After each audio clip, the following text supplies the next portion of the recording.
بسم الله الرحمن الرحيم ونزلنا عليك الكتاب تبيانا لكل شيء وهدى ورحمة وبشرى للمسلمين صدق الله العظيم.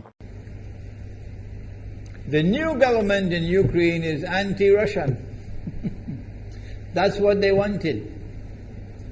That's why they brought down the Soviet Union, to bring in a Ukraine into being as independent state, and then to eventually get an anti-Russian government in Ukraine. If by Allah's kindness Putin had not intervened and been so spectacularly successful, this is what the plan would have been. The new government in Ukraine would have joined NATO, and Russia could not stop it. And when the new government in Ukraine joined NATO, NATO will then send its armed forces into Ukraine. It could include nuclear weapons. Then Ukraine will pick a fight with Russia and decide that Russia must now vacate Crimea. Shut down your naval base. The rope is now tightened around your neck.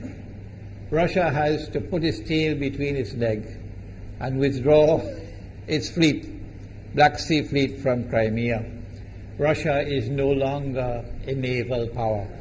Crick crack, you finish, and Israel will celebrate. That was the master plan. But Allah planned, and Allah's plan was successful. And it is time for the Muslim world to recognize and to see, I cannot influence governments, so what can I do? Don't bother, you waste your time with governments. But the people can understand that this was Allah's plan. They planned, the enemy planned for so long, and at the last moment Allah intervened. And Putin was able to get the people of Crimea to vote in a referendum. And they voted 90-something% in favor of returning to Russia. They were a part of Russia, and they want to return to Russia. So Putin was successful in delivering to the Zionist movement the first defeat it has ever suffered, significant defeat in the more than 100 years since the Zionist movement was established. If that is not a sign from Allah, it's time for you to wake up. Putin is now succeeding in eastern Ukraine as well, because they're barking like dogs in Washington and London and Paris. Barking. It is Russia which is doing it. It is Russia which is doing it in eastern Ukraine. Oh, but when the Ukrainian government send the Ukrainian armed forces into eastern Ukraine, they don't want to fight. They say, we will not fight our own people. They refuse to fight.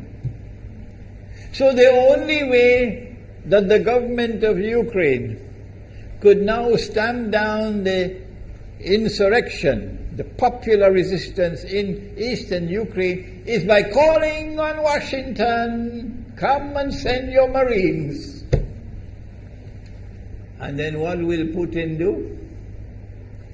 The Russian armed forces are amassed on the Ukrainian border. So the Ukrainian soldiers are refusing to fight their own people for two reasons. Number one, why should we do your dirty work for you?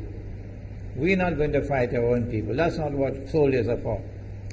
And number two, if we make the mistake of using guns on these Russian-speaking Ukrainians, what will the Russian army do to us tomorrow?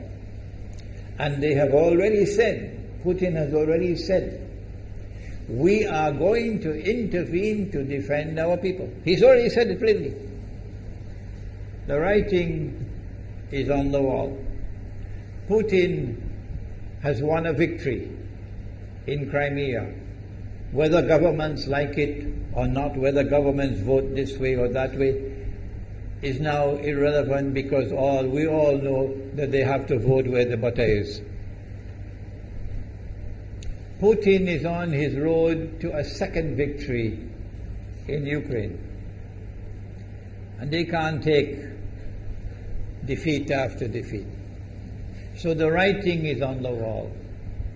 Exactly as Nabi Muhammad alayhi salatu wasalam has said, that we are now moving towards the Malhama. How long will it take? I don't know, and you don't know. But the Malhama is coming.